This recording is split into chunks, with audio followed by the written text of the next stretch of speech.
السلام عليكم، مرحبا بكم في القناة. اليوم ان شاء الله غنشارك معكم الوصفة ديال العسل الناجحة 100%. كيف ما كتشوفوا في الصورة غنحتاجوا ليه فقط قالب السكر، نص حامضة ونص ليمونة وجوج حبات الباذيان وجوج عبيدات القرفة. كنديروا كلشي في الكوكوط، كنخويو عليهم اطرو ديال الماء اللي كيكون سخون.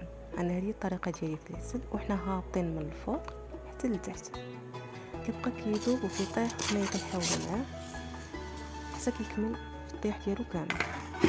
كنحطوه على جنب وكنبقاو كما كان حداه كنهبطوه حتى كيولي لينا على هذا الشكل هذا. كنخليوه ليله كامله، انا هنايا خليته غير 8 سوايع فقط.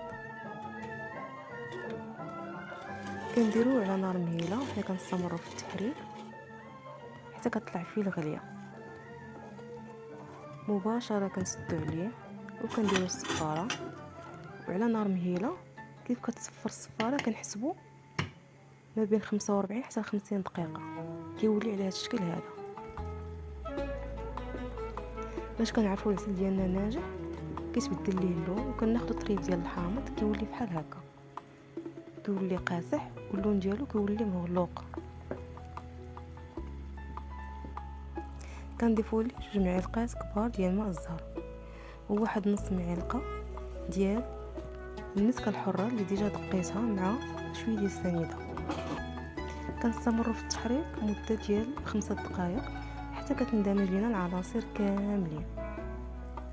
راه ما نعاودش لكم البنات، راه غزال والرائحه ديالو من السما، يصلح لجميع انواع المعسلات الرمضانيه اللي نستعملوه في المسمن في الفطائر. غير جربوه وما غتندموش عليه.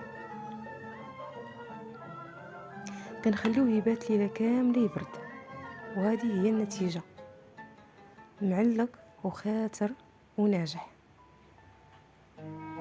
جربوها البنات ما غتندموش عليه.